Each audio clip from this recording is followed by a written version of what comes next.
Anda kembali di Apa Kabar Indonesia Pagi. Badan Penanggulangan Bencana Daerah Kabupaten Pandeglang, Banten mencatat ada 1.722 kepala keluarga di 5 kecamatan yang terdampak banjir. Ribuan kepala keluarga ini tersebar di 7 desa dan terdampak banjir yang terjadi sejak Minggu malam dengan ketinggian 80 hingga 120 cm. Banjir ini dikarenakan curah hujan yang cukup tinggi yang mengakibatkan beberapa aliran sungai meluap, seperti Sungai Cilemer, Sungai Cilatak, dan Sungai Ciliman. Banjir terparah terjadi di Kecamatan Patia, sementara untuk 4 kecamatan lainnya yaitu Cisata, Panimbang, Sobang, dan Sukaresmi mulai berangsur surut. Dari pantauan BPBD Kabupaten Pandeglang, tidak ada fasilitas umum yang terendam banjir. Meski demikian, sebagian warga masih mengungsi karena ketinggian air masih tinggi dan hujan juga masih terus berlangsung dengan intensitas yang semakin berkurang. Baik, tidak hanya banjir yang terjadi di Pandeglang, Banten, cuaca buruk dan juga gelombang tinggi. Ini membuat kapal kargo FC Ark Siloh tenggelam di perairan Sungai Musi. 36 kru kapal berhasil dievakuasi. Karamnya kapal ini sendiri diduga akibat cuaca buruk dan juga gelombang tinggi sehingga menyebabkan terjadinya kebocoran pada balas kanan kapal dan juga miring lalu tenggelam, pemirsa. Dari kejadian ini tidak ada korban jiwa dan seluruh awak kapal sudah berhasil dievakuasi oleh para petugas TNI, Polri, serta juga Basarnas.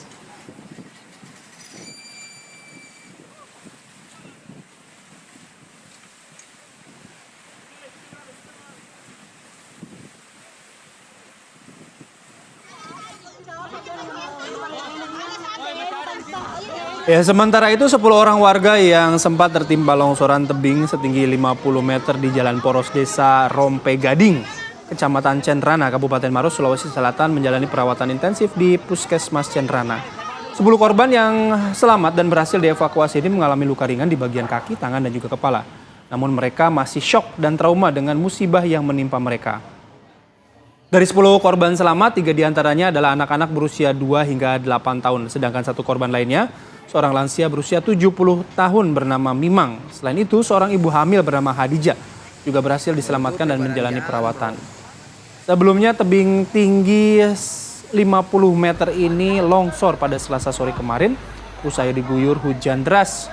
Akibatnya 6 warga dikabarkan hilang, diduga tertimbun material longsor. Sementara 10 orang lainnya selamat usai berhasil dievakuasi.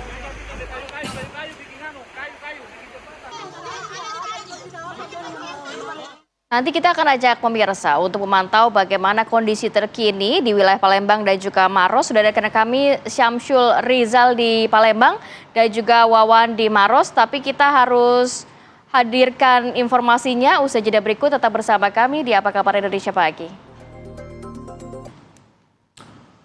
Oke, kami sekarang akan mengajak Anda untuk menyimak laporan dari rekan-rekan kami. Yang pertama kami akan ke Syamsul Rizal yang saat ini berada di Banyuasin di wilayah Sumatera Selatan yang akan memberikan informasi terbaru dampak dari cuaca ekstrim di sana. Syamsul. Ya, selamat pagi Bayu dan Gati. Ya benar, di Sumatera Selatan sendiri, cuaca sekarang ini sangat ekstrim terbilang, terutama di daerah perairan Selat Bangka, perbatasan Banyuasin sendiri. Seperti yang kita lihat kemarin pagi, salah satu kapal kren yang diperuntukkan untuk memindahkan batu bara tenggelam akibat gelombang perairan Selat Bangka yang terlalu tinggi. Ya, Bayu Gati. Ya, saat ini bagaimana kondisi warga yang di sana melihat cuaca ekstrim masih akan terus terjadi sampai dengan awal tahun depan? Ya, cuaca di Sumatera Selatan sendiri tiap harinya diguyur hujan, baik itu ya, intensitasnya rendah maupun tinggi.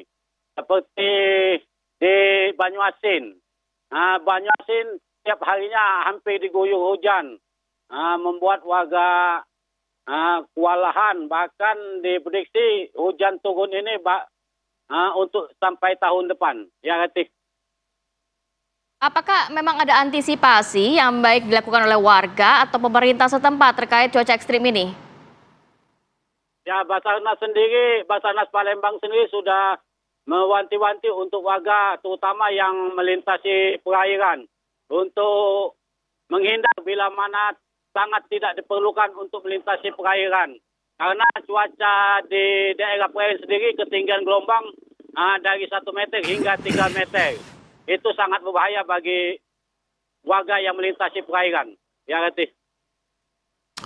Baik, Samsul Rizal mengabarkan langsung dari Banyuasin, Sumatera Selatan. Kita bergeser ke Wawan yang ada di Maros, Sulawesi Selatan. Nah, Wawan, apa yang Anda bisa sampaikan pagi hari ini atas dampak dari cuaca ekstrim?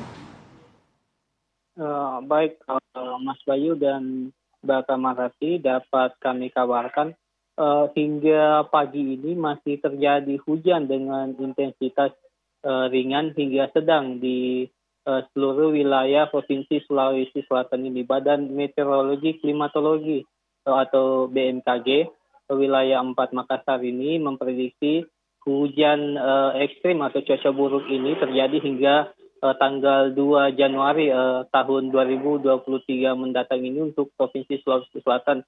Dapat dikabarkan pula hingga hari ini akibat longsor pada tebing setinggi sekitar 30 hingga 50 meter di Desa Camperangi, Kecamatan Cenrana, Kabupaten Maros ini, tim SAR gabungan masih melakukan upaya pencarian terhadap 5 orang korban, di mana 5 di antara ini merupakan 4 perempuan dan seorang laki-laki.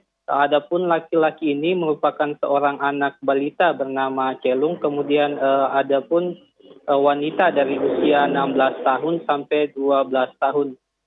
Operasi SAR ini dilakukan untuk mencari korban yang diduga tertimbun di 4 rumah warga akibat tebing longsor ini. Adapun operasi ini dilakukan selain pencarian di sekitar serpihan longsor ini, tim SAR gabungan juga menyisir Sungai Besar Maros dikarenakan lokasi terjadinya longsor ini yang menimpa 4 rumah warga ini berada di bibir sungai atau di pinggir Sungai Besar Maros itu sendiri.